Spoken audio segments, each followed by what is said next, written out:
Hi guys! Ilan sa inyo alam na at nakapunta na sa isang sikat ngayon sa social media na parisan dito sa may Pasay JW Jokno Boulevard. Kaya naman, napagplanuhan namin ng mga kasamahan ko na dumayo sa Pasay JW Jokno Boulevard para ma-experience din namin ang Diwata Paris Overload na tinatangkilik ngayon sa social media. Narayo pa ito ng mga sikat na vlogger tulad na lamang ni Alex G. At di lang yun. Pinupuntahan din ito ng iba pang mga artista at ini-sponsoran pa ito ng iba pang mga sikat na artista at sikat na CEO ng skincare product ang parisan na ito. Kaya naman, hindi na kami natulog sa gabi para maaga kaming makapunta dito. Dahil mostly sa lahat ng content na nakikita namin about dito sa Paris Overload ay sobrang haba ng pila dito at dinudumog ng maraming tao ang parisang ito. Kahit nga daw sa gabi hanggang madaling araw ay marami pa ring tao ang kumakain dito. Kaya umalis kami kasama ang aming team ng almost 4 AM sa bahay para hindi kami maabutan ng mahabang pila. Kaya nung pagkadating namin sa pwesto ay pumila na agad kami para sa orderin naming pagkain. Kahit nga 4 AM na, marami pa ring tao ang kumakain at may iba pang nakapila. Meron din palang pag-giveaway si Madam Diwata na e-bike. At 3 steps lang ang kailangan gawin para mapanalunan mo ang pag-giveaways ni Madam Diwata. Siya nga pala guys, first time ng aming team makapunta dito sa Diwata Paris Overload.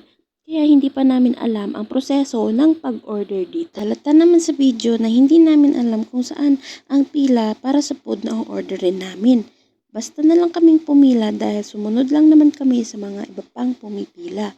Pero ibang food pala ang ino-order nila. Hindi namin nakita ang sign sa taas na doon dapat ang pila para sa food na o-orderin namin. At buti na lang may isang staff ni Diwata ang lumapit sa amin para tanungin kung Paris ba kami or Chicken Joy. Yes guys, you heard it right. Chicken Joy talaga siya guys, hindi Chicken Joy. Okay na at nakapagbayad na kami. May binibigay pala silang stamp para sa pag-claim mo ng soft drinks. At ito yung overload nila guys. Sa tingin pa lang, matatakam ka na. Lechong kawali at chicharong bulaklak pinagsama para maging Paris Overload. Paris nga pala ang in-order namin guys kasi kung chicken ang orderin namin, pakaabutan kami ng ilang oras sa pila dahil mahaba na ang pila nung dumating kami. By station nga pala ang pagbuo ng pagkain dito guys. Ang sunod na station pala nito ay ang soft drinks. Sunod yung sabaw at kanin. Sa murang halaga nitong Paris Overload ni Madam Diwata ay gagawa tayo na isang honest review. 100 pesos nga lang pala itong Paris Overload na may kasamang only rice, only sabaw at soft drinks with only holy water pa.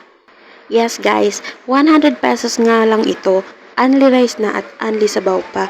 Sulit ito sa mga taong nagtitipid sa panahon ngayon. So the moment of truth, tiki man time na!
Yun na nga at ito din pala ang kasama kong pumunta dito sa Paris Overload ni Diwata. Ito din pala ang hitsura ng kanyang pwesto kapag may araw na. At itutur namin kayo doon sa loob ng kanyang pwesto.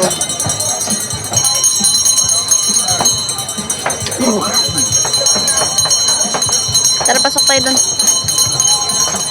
Ante!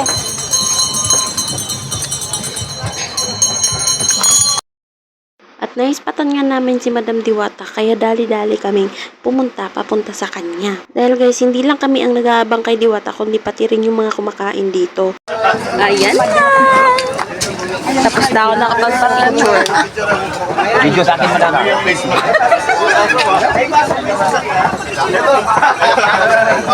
Lapitan mo, lapitan. Ayan po, si Idol. Idol, Madam Diwata. Good morning po, Madam. Hello, vlog. Welcome. At para sa honest review naman tayo guys dito sa Paris Overload ni Madam Diwata.